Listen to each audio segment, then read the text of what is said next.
অনেক দিন আগের কথা। বাগদাদের এক গ্রামে এক লোক বাস করত। সে খুব ধনীও ছিল না, আবার গরিবও না। তার ৩ জন যুবক ছেলে ছিল। ছেলেরা দেখতে খুব সুন্দর আর সুঠাম দেহের অধিকারী ছিল। তারা লেখাপড়া শিখেছিল, খুব বুদ্ধিমান আর বুঝদার ছিল। ভালো মানুষের সাথে সবসময় মিশত আর খারাপদের থেকে সবসময় দূরে থাকত। বড় ভাই নাসেরের বয়স ২১ বছর, মেজ ভাই নওরোজের ১৮ বছর আর ছোট ভাই নাদালের বয়স ১৬ বছর। একদিন তাদের বাবা ৩ জনকে নিজের কাছে ডাকল এবং অনেক আদর করার পর বলল, আমার কলিজার টুকরা সন্তানেরা, আমার মৃত্যুর পর তোমাদের কাছে যে সম্পদ থাকবে তা বেশি দিন চলবে না। আমি তোমাদের জন্য যা করার করেছি, আমার কাছে এর চেয়ে বেশি আশা করো না। আমি তোমাদের ৩টি গুণ দিয়েছি। প্রথমত, তোমাদের স্বাস্থ্যবান ও শক্তিশালী বানিয়েছি। দ্বিতীয়ত, তোমাদের অস্ত্র চালানো শিখিয়েছি এবং তোমরা দক্ষ সিপাহী হয়েছ। আর তৃতীয়ত, কাউকে ভয় না পাওয়া শিখিয়েছি, যা তোমাদের সাহসী বানিয়েছে। আর এখন আমি তোমাদের ৩টি উপদেশ দিচ্ছি। এগুলো শুনে রেখো এবং সবসময় মনে রেখো। সবসময় সৎ থেকো, তাহলে ঝামেলা থেকে দূরে থাকবে। পরিশ্রম করতে কখনো পিছপা হইও না, তাহলে আরামে ও শান্তিতে বাঁচবে। আর দান খয়রাত করো, তাহলে তোমাদের কখনো লজ্জিত হতে হবে না। বাকি সব চিন্তা তোমরা নিজেরাই করো। আমি তোমাদের জন্য ৩টি ঘোড়া তৈরি রেখেছি, কালো, বাদামি আর খাকি রঙের। তোমাদের থলেতে এত খাবার ভরে দিয়েছি যা ১ সপ্তাহের জন্য যথেষ্ট হবে। এখন তোমরা সফরের জন্য রওনা হয়ে যাও। পৃথিবী ঘুরে দেখো। যতক্ষণ পৃথিবী না দেখবে ততক্ষণ তোমরা মানুষ হতে পারবে না। যাও এবং নিজেদের ভাগ্য পরীক্ষা করো। তোমাদের যাত্রা শুভ হোক, আমার সন্তানেরা। বাবা এতটুকু বলে সেখান থেকে উঠে চলে গেল। ৩ ভাই সফরের প্রস্তুতি নিতে লাগল এবং পরের দিন সকাল হতেই তারা সফরে বেরিয়ে পড়ল। তারা সারা দিন সফর করল এবং নিজের বাড়ি থেকে অনেক দূরে চলে গেল। সন্ধে হলে তারা এক জায়গায় বিশ্রামের জন্য থামল। তারা ঘোড়া থেকে নামল, খাবার খেল এবং ঘুমানোর প্রস্তুতি নিতে লাগল। জায়গাটা খুব নির্জন আর শুনশান ছিল। ৩ ভাই ভাবল যে এখানে ৩ জনের একসাথে ঘুমানো ঠিক হবে না।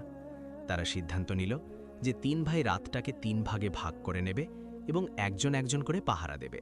তারা তাই করল। সবার আগে বড় ভাই নাসের পাহারা দিতে লাগল এবং বাকি ২ জন শুয়ে ঘুমিয়ে পড়ল। নাসের অনেকক্ষণ বসে তলোয়ার নিয়ে খেলতে লাগল এবং ভাইদের পাহারা দিতে লাগল। জ্যোৎস্না রাত ছিল, চারদিকে নিস্তব্ধতা ছেয়েছিল এবং পুরো পরিবেশ ঘুমে আচ্ছন্ন ছিল। হঠাৎ একটা শব্দ হলো এবং নাসের তলোয়ার হাতে সতর্ক হয়ে দাঁড়িয়ে গেল। যেখানে ৩ ভাই থেমেছিল তার থেকে কিছুটা দূরেই একটা জঙ্গল ছিল, আর সেখানে এক সিংহ তার গুহায় শুয়েছিল। মানুষের গন্ধ পেয়ে সেই সিংহ গুহা থেকে বের হয়ে খোলা ময়দানে চলে এলো। নাসের যখন সিংহটাকে দেখল, সে না ভয় পেল না ঘাবড়াল। তার বিশ্বাস ছিল যে সে সিংহের মোকাবিলা করতে পারবে, কিন্তু তার চিন্তা ছিল ভাইদের ঘুম নিয়ে। সে একদিকে দৌড় দিল এবং সিংহ তার পিছু নিল। কিছুটা দূরে গিয়ে নাসের পেছনে ঘুরে সিংহের থাবায় তলোয়ার দিয়ে আঘাত করল।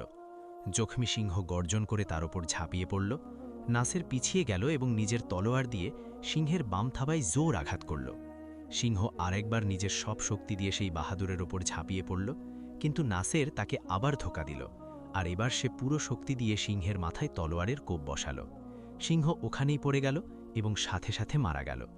নাসের সিংহের চামড়ার একটা টুকরো কেটে নিল এবং নিজের জামার নিচে কোমরে বেঁধে নিল।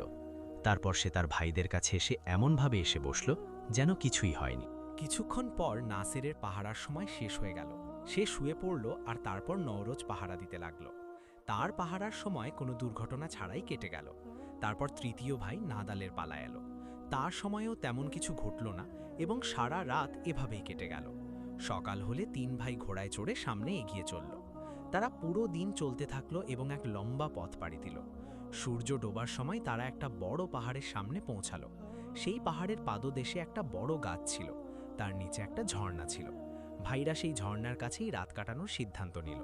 সেই ঝর্ণার কাছেই একটা গুহা ছিল এবং তার ভেতরে সাপের রাজা অজগর সুলতান থাকত। কিন্তু ৩ ভাইয়ের সেই ব্যাপারে কোনো ধারণাই ছিল না। তারা ঘোড়াদের পানি পান করালো এবং গাছের সাথে বেঁধে তাদের পরিষ্কার করল। তাদের সামনে খাবার দিয়ে নিজেরা খেতে বসল। খাওয়া শেষ হলে তারা সিদ্ধান্ত নিল যে গত রাতের মতোই তারা ৩ জন পালা করে পাহারা দেবে। গত রাতের মতোই ছোট ২ ভাই শুয়ে পড়ল এবং বড় ভাই পাহারা দিতে লাগল। তার পাহারার সময় বিশেষ কোনো ঘটনা ঘটল না। এবার মেজ ভাই নওরোজের পাহারার পালা ছিল। জ্যোৎস্না রাত ছিল এবং চারদিকে পিনপতন নীরবতা। কিন্তু কিছুক্ষণ পরেই সেই গুহা থেকে সেই অজগর সাপ বের হলো। সে বিশাল ফনা তুলে ফোঁস ফোঁস করতে করতে ঝর্ণার দিকে এগোতে লাগলো। কিন্তু নওরোজ একটুও ভয় পেল না। সে ভাবল পাছে তার ভাইদের ঘুমে ব্যাঘাত ঘটে, তাই সে একটা খোলা ময়দানের দিকে দৌড় দিল। অজগর যখন মানুষের গন্ধ পেল সে তার পিছু নিল। কিছুটা দূরে গিয়ে নওরোজ থামল এবং তলোয়ার বের করে সাপের লেজে আঘাত করল। সাপ যন্ত্রণায় মাটিতে গড়াগড়ি খেতে লাগল। বাহাদুর দ্বিতীয় আঘাত তার পিঠে করল এবং তৃতীয় আঘাতে সাপ ওখানেই শেষ হয়ে গেল। নওরোজ তার চামড়ার একটা লম্বা ফালি কেটে জামার নিচে কোমরে বেঁধে নিল এবং ফিরে এসে নিজের জায়গায় এমনভাবে বসল যেন কিছুই হয়নি। কিছুক্ষণ পর তার পাহারার সময় শেষ হলো এবং নাদালের পালা এলো। তার পাহারাও ঠিকঠাক কেটে গেল। সকাল হতেই 3 ভাই ঘোড়ায় চলল এবং পরের দিনও তারা সারা দিন চলল। তারা এগোতে থাকলো, সফর করতে থাকলো। পাহাড় পর্বত পার হয়ে তারা এক টিলার কাছে পৌঁছালো। সেখানেই রাত কাটানোর সিদ্ধান্ত নিয়ে তারা থামল, কারণ আকাশে মেঘ জমেছিল এবং রাত ছিল অন্ধকার। তাই তারা আগুন জ্বালিয়ে নিল এবং বসে খাবার খেতে লাগলো। নিয়ম মতো ছোট 2 ভাই শুয়ে পড়ল এবং বড় ভাই পাহারা দিতে লাগলো। এরপর মেজো ভাইয়ের পালা এলো। তারপর সেও শুয়ে পড়ল এবং ছোট ভাই নাদাল পাহারা দিতে লাগলো। প্রথমে ছোট ভাই নাদাল অনেকক্ষণ বসে পাহারা দিল। চারদিকে অন্ধকার ছিল, কিছুই দেখা যাচ্ছিল না। তাই নাদাল চোখ বন্ধ করে কান খোলা রেখে বসে রইল। মাঝে মাঝে সে চোখ খুলে এদিক ওদিক দেখত, আবার চোখ বন্ধ করে বসে পড়ত। একবার সে চোখ খুলে দেখল আগুন নিভে গেছে। আগুন আবার জ্বালানো দরকার। সে এটা ভেবে সেই টিলার ওপর উঠল এবং এদিক ওদিক তাকাতে লাগলো যদি কোথাও আগুন দেখা যায়। হঠাৎ দূরে কোথাও একটা প্রদীপের আলো মিটমিট করতে দেখল। সে টিলা থেকে নামল এবং ঘোড়ায় চড়ে সেদিকে রওনা দিল। অনেকক্ষণ চলার পর সে এক একলা নির্জন বাড়ির কাছে পৌঁছালো। সে ঘোড়া থেকে নামল এবং পায়ের আঙুলে ভর দিয়ে হেঁটে তার কাছে গিয়ে দাঁড়ালো। সে জানালা দিয়ে ভেতরে উঁকি দিল। ভেতরে আলো ছিল এবং ঘরের মাঝখানে চুলায় রান্না হচ্ছিল, আর তার চারপাশে প্রায় 20 জন লোক বসেছিল। তাদের চেহারা ছিল ভয়ঙ্কর এবং চোখগুলো বড় বড় ছিল। মনে হচ্ছিল তারা কোনো ষড়যন্ত্র করছে, চোর ডাকাত মনে হচ্ছিল। নাদাল মনে মনে ভাবল যদি এদের এভাবে ছেড়ে চলে যাই তবে এটা একজন ভালো মানুষের জন্য ঠিক হবে না। চলো বুদ্ধির খেলা খেলি, এমন কিছু করি যাতে এদের মাঝে থেকে এদের মতলব জানতে পারি, এবং এমন কিছু করি যাতে এদের ওপর আমার বিশ্বাস জন্মায় আর সুযোগ বুঝে নিজের কাজ করে দিই। সে দরজা খুলে ঘরের ভেতর ঢুকল। একজন অচেনা লোককে ভেতরে আসতে দেখে সব ডাকাত চমকে গেল এবং অস্ত্র হাতে নিল। নাদাল ডাকাত সর্দারকে উদ্দেশ্য করে বলল, হুজুর, আমি আপনার নগণ্য গোলাম। আমি অনেক দূরের এক শহর থেকে এসেছি। এতদিন আমি ছোটখাটো কাজ করতাম, কিন্তু আমার ইচ্ছে ছিল কোনো দলে যোগ দেওয়ার। হঠাৎ আমি আপনাদের খোঁজ পেলাম আর এখানে চলে এলাম। এখন আপনারাই আমার ভরসা। দয়া করে আমাকে আপনাদের দলে নিয়ে নিন। হুজুর, আমার বয়সের দিকে তাকাবেন না। আমার অনেক গুণ আছে। আমি সুড়ঙ্গ খুঁড়তে পারি, গোয়েন্দাগিরি করতে পারি, আর এদিক ওদিকের খবর জোগাড় করতে পারি। আমি আপনাদের কাজে আসব। নাদাল এমনভাবে চাল চলল যে ডাকাত সর্দারের তাকে বিশ্বাস হয়ে গেল। ডাকাত সর্দার নাদালকে বলল, তুমি খুব ভালো করেছো যে এসেছো। এসো, এখানে বসো। নাদাল সামনে গেল, কুর্নিশ করে সালাম দিল এবং তাদের কাছে বসল। রান্না শেষ হলে সবাই খেল। সেই রাতে তারা রাজার মহলে ডাকাতি করার পরিকল্পনা করেছিল। খাওয়া দাওয়ার পর সবাই ঘোড়ায় চড়ল এবং রওনা দিল। নাদালও তাদের সাথে ছিল। কিছুক্ষণ পর তারা রাজার বাগানের কাছে পৌঁছালো। পরামর্শ করতে লাগলো যে ভেতরে কিভাবে ঢোকা যায়। অবশেষে তারা সিদ্ধান্ত নিল যে সবার আগে নাদাল দেওয়াল টপকে দেখবে যে প্রহরীরা ঘুমাচ্ছে নাকি জেগে আছে। যদি তারা ঘুমিয়ে থাকে তবে এক এক করে সব ডাকাত বাগানে নামবে এবং একসাথে মহলে ঢুকবে। ডাকাতদের সাহায্যে নাদাল দেওয়াল টপকালো এবং বাগানে ঘুরে দেখল যে সব প্রহরীরা গভীর ঘুমে আচ্ছন্ন। বাগানের মাঝখানে 2 চাকার বড় ঘোড়ার গাড়ি ছিল। সেটা টেনে এনে দেওয়ালের কাছে দাঁড় করালো এবং ডাকাতদের ইশারা করলো যে খুব ভালো সুযোগ। তারপর এক এক করে সব ডাকাত দেওয়াল টপকাতে লাগলো। প্রথম ডাকাত যখন দেওয়ালের ওপর উঠে নিজের মাথা নিচের দিকে ঝোঁকালো, নাদাল তার ঘাড়ে তলোয়ারের কোপ দিল। তার মাথা কেটে বাগানে পড়ল এবং তার মরা দেহ টেনে বাগানে ফেলে দিল। বাকি সব ডাকাতেরও একই দশা হলো। এরপর নাদাল সতর্কতার সাথে মহলের দিকে এগোলো। সে একটা বড় হলের সামনে পৌঁছালো। সেখানে 3টে বড় দরজা ছিল এবং সেখানে কিছু মেয়ে পাহারা দিচ্ছিল, কিন্তু তারাও আরামে ঘুমাচ্ছিল। নাদাল একটা দরজায় ঢুকল। সে দেখল একটা খুব সাজানো গোছানো ঘর। দামি পর্দা ঝুলছে এবং ঘরের মাঝখানে একটা সুন্দর পালঙ্কে একটা সুন্দরী যুবতী মেয়ে শুয়ে ঘুমাচ্ছে। সে খুবই সুন্দরী ছিল। নাদাল আস্তে আস্তে তার কাছে গেল এবং তার হাতের সোনার আংটি খুলে নিজের পকেটে রাখল এবং আস্তে করে সেখান থেকে বেরিয়ে অন্য হলে পৌঁছালো। এখন এসো অন্য ঘরটা দেখে নি, সে মনে মনে ভাবল এবং এটা ভেবে দ্বিতীয় ঘরে ঢুকল। এই ঘরটা প্রথম ঘরটার চেয়েও বেশি সুন্দর আর সাজানো গোছানো ছিল। সব দিকে দামি পর্দা ঝুলছিল। সেখানেও ঘরের মাঝখানে একটা রূপার পালঙ্কে খুব সুন্দরী একটা মেয়ে শুয়ে ঘুমাচ্ছিল এবং তার পালঙ্কের কাছে কিছু দাসী ঘুমে বিভোর ছিল। নাদাল আস্তে করে এগিয়ে তার আঙুল থেকেও আংটি নিয়ে নিল এবং আবার হলে ফিরে এলো। এবার সে তৃতীয় ঘরের দিকে গেল। তৃতীয় ঘরটা প্রথম দুই ঘরের চেয়েও বেশি সুন্দর আর আলিশান ছিল এবং সেই ঘরেও একটা পালঙ্কে অপরূপ সুন্দরী যুবতী মেয়ে শুয়ে ঘুমাচ্ছিল। এই মেয়েটি আগের দুই মেয়ের চেয়েও বেশি সুন্দরী ছিল। নাদাল আস্তে করে গিয়ে তার বাম কানের দুল খুলে নিল। তারপর সেখান থেকে বেরিয়ে বাগানে এলো এবং বাগান থেকে দেওয়াল টপকে মহলের বাইরে এলো। নিজের ঘোড়ায় চড়ে নিজেদের আস্তানার দিকে ফিরে চলল। সেখানে পৌঁছে দেখল তার দুই ভাই এখনও আরামে ঘুমাচ্ছে। নাদাল সেখানেই বসে রইল এবং নিজের তলোয়ার দিয়ে খেলা দেখল। সকাল হলে তিন ভাই নাস্তা করতে বসল। তারপর ঘোড়ায় চড়ে সামনের সফরের জন্য বেরিয়ে গেল। কিছুক্ষণ চলার পর তারা এক শহরে পৌঁছালো। সেখানে পৌঁছে তারা এক সরাইখানায় উঠল। তারা ঘোড়াগুলোকে একটা চালার নিচে বাঁধল এবং তিনজনে খাবার ঘরের দিকে গেল এবং চা খেতে খেতে বিশ্রাম নিতে লাগল। ইতোমধ্যে রাস্তায় এক ঢোলবাদক এলো এবং উচ্চ স্বরে বলতে লাগল, হে জনগণ, কান খুলে শোনো, আজ রাতে রাজার মহলে এক আজব ঘটনা ঘটেছে। মহলের বাগানে কেউ ২০ জন ডাকাতের মাথা কেটে ফেলেছে এবং রাজকন্যাদের একটি করে সোনার গয়না গায়েব হয়ে গেছে। তাই রাজার ঘোষণা যে শহরের সব বাসিন্দা, ছোট হোক বা বড়, এই রহস্য উদ্ঘাটনে তাকে সাহায্য করুক, যাতে তিনি জানতে পারেন কে সেই বাহাদুর যে এই কাজ করেছে। সুতরাং শহরে কোনো অচেনা মুসাফির থাকলে তাকে যেন মহলে পাঠিয়ে দেওয়া হয়। সরাইখানার মালিক তিন ভাইকে তাড়াতাড়ি বলল মহলে চলে যেতে। তিন ভাই উঠল এবং রাজার মহলের পথ ধরল। রাজাকে খবর দেওয়া হলো যে তিনজন অচেনা লোক এসেছে। রাজা বললেন তিনজনকে আলাদা আলাদা ঘরে রাখার ব্যবস্থা করতে এবং নিজের উজিরকে বললেন, তুমি ওদের থেকে রহস্য বের করো। যদি তাদের সোজাভাবে জিজ্ঞেস করা হয় তবে হতে পারে তারা কিছু বলবে না। ভালো হবে যদি তাদের একাই ছেড়ে দেওয়া হয়। তাই করা হলো। তিন ভাইয়ের সামনে দস্তরখান বিছিয়ে দেওয়া হলো এবং তাতে নানা পদের খাবার সাজিয়ে দেওয়া হলো। পাশের ঘরে রাজা রুজির কান পেতে বসল। নাসের বলল, আমাদের কচি ভেড়ার মাংস দেওয়া হয়েছে, কিন্তু মনে হচ্ছে এই ভেড়কে কোনো কুকুর দুধ খাইয়েছিল। নরজ বলল, রাজারা কুকুরের মাংস খেতেও দ্বিধা করেন না। আমি তো এই ভেবে অবাক হচ্ছি যে আঙুরের এই মুরব্বা থেকে মানুষের গন্ধ কেন আসছে। নাদালও মুরব্বা চেখে বলল, হ্যাঁ সত্যি, রাজারা সব হিংস্র হয়। মুরব্বায় মানুষের রক্ত মিশে থাকলেও অবাক হওয়ার কিছু নেই। আমিও একটা ব্যাপারে অবাক, থালায় যেভাবে রুটি সাজানো একজন দক্ষ বাবুর্চিই এভাবে সাজাতে পারে। নাসের বলল, হ্যাঁ এমনই হবে। আমাদের মহলে এই জন্যই ডাকা হয়েছে যাতে মহলে ঘটা ঘটনার রহস্য আমাদের থেকে জানা যায়। আমাদেরও জিজ্ঞাসাবাদ করা হবে, আমরা তাদের কি জবাব দেব? আমাদের মিথ্যে বলার কোনো দরকার নেই। নরজ বলল, হ্যাঁ আমরা তাদের সব বলে দেব। এখন ভালো হবে যদি এই ৩ দিনের সফরে আমাদের ওপর যা কিছু ঘটেছে আমরা তিনজন একে অপরকে শোনাই। সুতরাং সবাই নিজের নিজের গল্প শোনানো শুরু করল। প্রথমে নাসের নিজের অভিজ্ঞতা শোনালো যে সে কিভাবে সিংহের মোকাবেলা করেছে এবং তাকে মেরেছে। প্রমাণ হিসাবে সে সিংহের চামড়ার যে টুকরোটা কেটেছিল তা কোমর থেকে খুলে ভাইদের সামনে রাখল। তারপর নওরোজ নিজের গল্প শোনালো এবং সে সাপের চামড়ার টুকরোটা যা সে কেটে কোমরে বেঁধেছিল সেটা খুলে ভাইদের সামনে রাখল। এবার নাদালের পালা এলো। সে তৃতীয় রাতের সব ঘটনা ভাইদের শোনালো এবং পকেট থেকে সব জিনিস বের করে ভাইদের দেখালো যা সে যাওয়ার সময় মহল থেকে নিয়েছিল। এখন রাজা আর উজিরের সামনে সব রহস্য খুলে গেল। কিন্তু ওই তিন ভাই মাংস আর মোরব্বা নিয়ে যে কথা বলেছিল তা তাদের মাথায় ঢুকল না।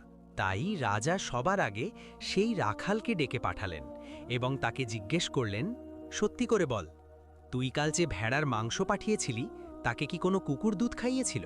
জাহাপনা, যদি আপনি আমার প্রাণ ভিক্ষা দেন তবে আমি সত্যিটা বলি। রাখাল বলল। রাজা বললেন, দিলাম প্রাণ ভিক্ষা, কিন্তু সত্যি বল। তখন রাখাল বলল, শীতকালে আমার যে ছাগলটা একটা বাচ্চা দিয়েছিল সে গত শীতে মারা যায়। বাচ্চার ওপর আমার মায়া হলো এবং আমি তাকে এক মা কুকুরের কাছে দিলাম, আর সেই কুকুরই নিজের দুধ খাইয়ে তাকে বড় করেছে। কাল আমি ওটাকেই কেটে তার মাংস আপনার জন্য পাঠিয়েছিলাম, কারণ আমার কাছে ওই একটাই ভেড়া ছিল। বাকি সব তো আপনার চাকররা আগেই নিয়ে গিয়েছিল। এরপর রাজা মালিকে ডাকলেন এবং ধমকের সুরে জিজ্ঞেস করলেন, সত্যি করে বল, ওই আঙুরের মোরব্বায় কি মানুষের রক্ত মিশেছিল? হুজুর, একটা ঘটনা ঘটেছিল। যদি প্রাণের অভয় পাই তবে ঘটনাটা বলি। যা, মাফ করলাম, বল কি ঘটনা ঘটেছিল? রাজা বললেন। মালি বলল, গত বছরের কথা। আমি আপনার জন্য কিছু বিশেষ আঙুরের লতা বাঁচিয়ে রেখেছিলাম। কে জানে কে রাতের বেলা এসে আঙুর চুরি করে নিয়ে যেত। আমি আঙুর গাছের নিচে বসে চোরের অপেক্ষা করতে লাগলাম। কিছুক্ষণ পর দেখলাম এক লোক আসছে। আমি এক লাঠি দিয়ে জোরে তার মাথায় বাড়ি মারলাম, আর লোকটা ওখানেই পড়ে মরে গেল। আমি ওই গাছের নিচেই গর্ত খুঁড়ে লোকটার লাশ পুঁতে দিলাম। পরের বছর লতাগুলো এমনভাবে বাড়ল আর তাতে এত ফল ধরল যে আল্লাহ মাফ করুক, পাতার চেয়ে বেশি আঙুরের থোঁকা ছিল। কিন্তু সেগুলোর স্বাদে একটু তফাৎ ছিল, তাই আমি ওগুলোর আঙুর আপনাকে না পাঠিয়ে মোরব্বা বানিয়ে নিলাম। এভাবে ওই দুই ভাইয়ের কথা সত্য প্রমাণ হলো। আর রইল তৃতীয় থালার কথা, সেটাও সত্য ছিল, কারণ ওগুলোর ওপর রাজা নিজে রুটি রেখেছিলেন। জানা গেল যে তাদের ভাই একজন রুটি কারিগর বা বাবুর্চি ছিল। রাজা তিন ভাইয়ের ঘরে গেলেন এবং সালাম বিনিময়ের পর বললেন, তোমরা যা কিছু বলেছ তা সত্য হয়েছে। এই কারণে তোমরা আমার আরও বেশি পছন্দের হয়ে গেছ। আমার সম্মানিত মেহমানরা, আমার তোমাদের কাছে একটা অনুরোধ আছে। বলুন। তিন ভাই বলল, যদি আপনার আবদার ন্যায়সঙ্গত হয় তবে আমরা তা অবশ্যই পূরণ করব। রাজা বললেন, আমার তিন মেয়ে, কিন্তু কোনো ছেলে নেই। তোমরা এখানেই থেকে যাও। আমি আমার মেয়েদের সাথে তোমাদের বিয়ে দেব, সারা শহরে দাওয়াত দেব এবং 40 দিন পর্যন্ত সবাইকে পোলাও খাওয়াবো। আপনার কথা খুব ভালো, নাসের জবাব দিল। কিন্তু আমরা এটা কিভাবে করতে পারি? না তো আমরা কোনো রাজার সন্তান, আর না আমাদের বাপদাদা ধনী লোক ছিল। আপনি আপনার সম্পদ রাজত্ব দিয়ে কামিয়েছেন, আর আমরা পরিশ্রম করা শিখেছি। রাজা তাদের মিনতি করতে লাগলেন এবং বললেন, মানছি আমি একজন রাজা, কিন্তু তোমাদের বাবা তোমাদের পরিশ্রম দিয়ে মানুষ করেছে, এবং এটা খুব গর্বের বিষয় যে তার ছেলেরা এত বাহাদুর। তো তোমাদের বাবা কি আমার চেয়ে কম? আসলে সে আমার চেয়েও বেশি ধনী। বাস্তবে আমি এমন মেয়েদের বাবা যাদের সামনে বড় বড় রাজারা মাথা নত করেছে, মিনতি করেছে, প্রস্তাব দিয়েছে। কিন্তু আমি তোমাদের কাছে অনুরোধ করছি যে তোমরা আমার মেয়েদের বিয়ে করো। অবশেষে তিন ভাই রাজি হল। রাজা খুব ধুমধাম করে তার তিন মেয়ের বিয়ে ওই তিন ভাইয়ের সাথে দিয়ে দিলেন, এবং তারপর 40 দিন পর্যন্ত রাজা দাওয়াত খাওয়াতে থাকলেন, আর পুরো শহর দাওয়াত খেতে থাকল। তিন ভাই মহলে থাকতে লাগল। রাজা তার জামাইদের খুব ভালোবাসতেন, এবং সবচেয়ে বেশি ভালোবাসতেন ছোট ভাই নাদলকে। একদিন রাজা নিজের বাগানে এক নালার পাশে শুয়ে আরামে ঘুমাচ্ছিলেন। নাদালও কাছে বসেছিল। হঠাৎ নালার ভেতর থেকে এক বিষাক্ত সাপ বেরিয়ে সামনে এলো। সে রাজাকে কামড় দিতেই যাচ্ছিল, এমন সময় নাদালের নজর পড়ল। নাদাল তলোয়ার বের করল এবং সাপের 2 টুকরো করে দিল। এরপর নাদাল সেই তলোয়ার খাপে ঢোকাচ্ছিল। ঠিক তখনই রাজার ঘুম ভেঙে গেল। নাদালকে এই অবস্থায় দেখে রাজার মনে সন্দেহ ঢুকল, এবং সে মনে মনে ভাবল যে আমার মেয়েকে বিয়ে করে এর দিমাগ আরও বেড়ে গেছে, এ তো আরও লোভী হয়ে গেছে, এবং আমাকে মেরে নিজেই রাজা হতে চায়। রাজা উঠে তার উজিরের কাছে গেলেন এবং সব ঘটনা শুনিয়ে দিলেন। উজির অনেকদিন ধরেই তিন ভাইয়ের ওপর জ্বলে পড়েছিল। এখন সে সুযোগ পেল, তাই সে মন ভরে রাজার কাছে তিন ভাইয়ের নামে বদনাম করল। আমার মতামত না নিয়েই আপনি নিজের ইচ্ছায় এই 3 ধোঁকাবাজের সাথে মেয়েদের বিয়ে দিলেন, আর এই নিন, আপনার জামাই আপনাকে খুন করতে চাইছিল। এই ধোঁকাবাজ কোনো না কোনো দিন আপনাকে শেষ করে দেবে, দেখে নেবেন। রাজা উজিরের কথায় কান দিলেন। রাজা হুকুম দিলেন যে নাদালকে জেলে বন্দি করা হোক। নাদালকে জেলে ঢুকানো হলো, এবং নাদালের স্ত্রী খুব কষ্টে পড়ে গেল, এবং কেঁদে কেঁদে তার খারাপ অবস্থা হলো। একদিন সে তার বাবার সামনে গেল এবং গড়িয়ে পড়ে বলতে লাগল যেন তার স্বামীকে মুক্তি দেওয়া হয়। রাজা হুকুম দিলেন নাদালকে জেল থেকে বের করে তার সামনে আনা হোক। নাদালকে রাজার সামনে হাজির করা হলো। রাজা তাকে উদ্দেশ্য করে বললেন, আমি ভাবতেও পারিনি যে তুমি এত বড় নিমকহারাম হবে, এবং তুমি আমাকে মেরে ফেলার মতো লোভ কিভাবে করলে? উত্তরে নাদাল রাজাকে একটা তোতার গল্প শোনালো, এবং গল্পটা ছিল এরকম। কোনো এক সময় এক রাজা ছিল, তার কাছে একটা খুব সুন্দর তোতা ছিল। রাজা নিজের তোতাকে এত ভালোবাসত যে এক মুহূর্ত তার তোতাকে ছাড়া ভালো লাগত না। তোতা তার রাজার সাথে মিষ্টি মিষ্টি কথা বলতো আর রাজার মন ভালো করে দিত। একদিন সে রাজাকে বলতে লাগলো যে আমি হিন্দুস্তানে আমার ভাই বোন আর মা বাবাকে রেখে এসেছে, আমার খুব ইচ্ছা করছে তাদের সাথে দেখা করে আসি। এখন আমার আপনার কাছে অনুরোধ যে আপনি আমাকে 20 দিনের ছুটি দিন। 6 দিন যেতে লাগবে আর 6 দিন আসতে, আর 8 দিন আমি আমার ভাই বোন আর আত্মীয়দের সাথে কাটাবো। না, আমি তোমাকে যেতে দেব না। আমি জানি একবার তুমি চলে গেলে আর ফিরে আসবে না, এবং আমার মন খারাপ হয়ে যাবে। না রাজা মশাই, আমি কথা দিচ্ছি আমি ফিরে আসব। যাই হোক, কোনোভাবে রাজা রাজি হলো। কিন্তু রাজা বললেন, কিন্তু আমি ছুটি দেব 2 সপ্তাহের। তোতা বলল, আচ্ছা ঠিক আছে, আমি কোনোভাবে 2 সপ্তাহের মধ্যে ফিরে আসব। এই বলে রাজা খাঁচা খুলে দিল। তোতা উড়ে খাঁচা থেকে বের হলো এবং দক্ষিণের দিকে উড়ে চলল। আর রাজা পিছনে দাঁড়িয়ে তোতাকে দেখতে থাকল। এখন রাজা নিশ্চিত ধরে নিল যে তোতা আর ফিরে আসবে না। 6 দিনের মধ্যে তোতা হিন্দুস্তান পৌঁছে গেল এবং সে কোনোভাবে তার মা বাবাকে খুঁজে বের করল। বেচারা এত খুশি ছিল যে বলার মতো না। সে সব দিকে উড়ে বেড়াতো আর নানা রকম গান গাইত। নিজের মা বাবা আর ভাই বোনদের সাথে মিষ্টি মিষ্টি কথা বলতো। আর সে টেরও পেল না যে 2 দিন কিভাবে কেটে গেল এবং আবার বন্দিদশায় ফেরার সময় হয়ে এলো। 6 দিন তার যেতে লেগেছিল আর 2 দিন সে নিজের বাড়ি কাটালো। এখন 6 দিন তার ফিরতে লাগবে এবং এভাবে তার সময় শেষ হয়ে যাবে। অর্থাৎ রাজা যে 2 সপ্তাহের ছুটি দিয়েছিল। কিন্তু বেচারা তোতার নিজের মা বাবা আর ভাই বোনদের ছেড়ে যেতে ইচ্ছা করছিল না। খুশির দিন চোখের পলকেই কেটে গিয়েছিল আর পাহাড় সম দুঃখের দিন শুরু হতে যাচ্ছিল। তার সব আত্মীয়, ভাই বোন, মা বাবা সবাই জমা হয়েছিল। সবাই তাকে বোঝাচ্ছিল যেন সে ফিরে না যায়। কিন্তু তোতা বলল, না, আমি কথা দিয়ে এসেছি, আমি কিভাবে কথার বরখেলাফ করি। এক তোতা বলল, আরে তুমিও কি ওয়াদা করো? তুমি কি কখনো কোনো রাজাকে ওয়াদা পূরণ করতে দেখেছো? যদি তোমার রাজা এতটাই দয়ালু আর দানশীল হতো, তবে তোমাকে 14 বছর আটকে রাখার পর মাত্র 2 সপ্তাহের ছুটি দিত না। তুমি কি দুনিয়ায় এই জন্যই এসেছো যে খাঁচায় বন্দি থাকবে? কারো মনোরঞ্জনের জন্য নিজের স্বাধীনতাকে হাতছাড়া করো না। রাজা আর সিংহের কাছে থাকা বোকামিও আবার বিপজ্জনকও। কিন্তু তোতা কারো কথা মানল না এবং ফেরার জন্য তৈরি হলো। এখন তার মা বলল, যদি তুমি ফিরেই যাও তবে একটা কথা শোনো। আমাদের এখানে এক ধরনের ফল হয়, অমৃত ফল। কেউ ওটা খেলে বুড়োও জোয়ান হয়ে যায়। তুমি ওখান থেকে সেই ফল রাজার জন্য নিয়ে যেও এবং তাকে অনুরোধ করো যেন সে তোমাকে আজাদ করে দেয়। হতে পারে রাজার মনে ন্যায় বিচার জেগে উঠবে এবং তোমার উপর দয়া হবে আর সে তোমাকে মুক্তি দেবে। সবাই তার কথায় সায় দিল এবং কিছু তোতা গিয়ে অমৃতের 3টি ছোট ছোট ফল পেড়ে আনল। তোতা ফলগুলো নিল এবং সবাই তোতাকে বিদায় জানালো। তোতা উত্তরের দিকে উড়ে অদৃশ্য হয়ে গেল। 6 দিনের মধ্যে সে তার গন্তব্যে পৌঁছে গেল। সে তার আনা ফলের গুণাগুণ রাজাকে বলল। রাজা শুনে খুব খুশি হল। সে একটা ফল নিজের স্ত্রীকে দিল এবং 2টি ফল নিজে খাওয়ার জন্য নিজের কাছে বাটিতে রেখে দিল। ওদিকে উজিরের মনে লোভ জেগে উঠল। উজির রাজাকে বলল, রাজামশাই, আপনি এই ফল এখনই খাবেন না, আগে ভালো করে পরীক্ষা করে নিন যে আপনার কোনো ক্ষতি না হয়। উজিরের কথা রাজার পছন্দ হলো। তারপর উজির রাজার নজর এড়িয়ে ফলের মধ্যে হালকা বিষ মিশিয়ে দিল এবং পরীক্ষার জন্য 2টি ময়ূর আনা হলো। ওই ফল ময়ূরদের খাওয়ানো হলো। ময়ূর ওখানেই পড়ে মরে গেল। দেখলেন, উজির বলল, যদি আপনি এই ফল খেতেন তবে আপনার কি হাল হতো? রাজা খুব দুঃখের স্বরে বললেন, ব্যাস, আমি মারা যেতাম। তারপর রাজা খাঁচার ভেতর থেকে তোতাকে বের করলেন এবং তার ঘাড় মটকে দিলেন। ব্যাস, বেচারা তোতা এটাই পুরস্কার পেল। এর কিছুদিন পর এভাবেই দিন কাটল এবং একদিন রাজার এক বুড়োর ওপর রাগ হলো। তখন রাজা ওই অমৃতের যে একটা ফল বেঁচে ছিল, রাজা হুকুম দিলেন সেই ফল ওই বুড়োকে খাইয়ে দিতে। যেই ওই ফল বুড়োকে খাওয়ানো হলো, তারপর আর কি, দেখতে দেখতে নতুন করে ওই বুড়ো লোকের মাথায় কালো কালো চুল গজে উঠল, মুখে নতুন দাঁত উঠল আর চোখে যুবকদের মতো দীপ্তি চলে এলো। দেখতে দেখতে সেই 70 বছরের বুড়ো 20 বছরের যুবক হয়ে গেল। এখন রাজা বুঝতে পারল যে রাজা অকারণে ওই তোতার প্রাণ নিয়েছে।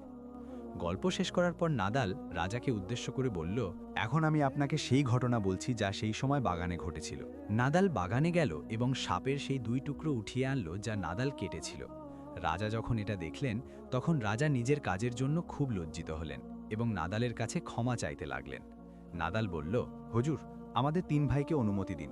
আমরা 3 ভাই নিজের দেশে ফিরে যাই। মনে হচ্ছে রাজাদের সাথে সততা এবং শান্তিতে থাকা যায় না। রাজা অনেক অনুনয় বিনয় করলেন, অনেক হাতজোড় করলেন, কিন্তু 3 ভাই রাজি হলো না। আমরা 3 ভাই দরবারি হয়ে এই মহলে থাকতে পারবো না। আমরা আমাদের পরিশ্রমের জোরে বাঁচব। কিন্তু আমার মেয়েরা তোমাদের সাথে যাবে না। রাজা বললেন, এরা নিজের বাড়িতেই থাকবে। এটা শুনে 3 রাজকন্যা এক সুরে বলে উঠল, না, আমরা আমাদের স্বামীদের থেকে আলাদা হব না। এটা শুনে রাজা হতভম্ব হয়ে গেল এবং না চাইতেও সবাইকে যাওয়ার অনুমতি দিয়ে দিল। 3 ভাই তাদের স্ত্রীদের নিয়ে নিজের দেশে নিজের ঘরে ফিরে এলো এবং নিজেদের পরিশ্রমের জোরে সুখে শান্তিতে জীবন কাটাতে লাগল। প্রিয় বন্ধুরা, আশা করি আজকের এই ভিডিওটি আপনাদের ভালো লেগেছে। যদি ভিডিওটি ভালো লাগে তবে কমেন্টে জানান আপনারা ভিডিওটি কোথা থেকে দেখছেন। আমাদের চ্যানেলটি সাবস্ক্রাইব করে দেবেন। ভিডিওটি দেখার জন্য অনেক অনেক ধন্যবাদ। অনেক বছর আগের কথা।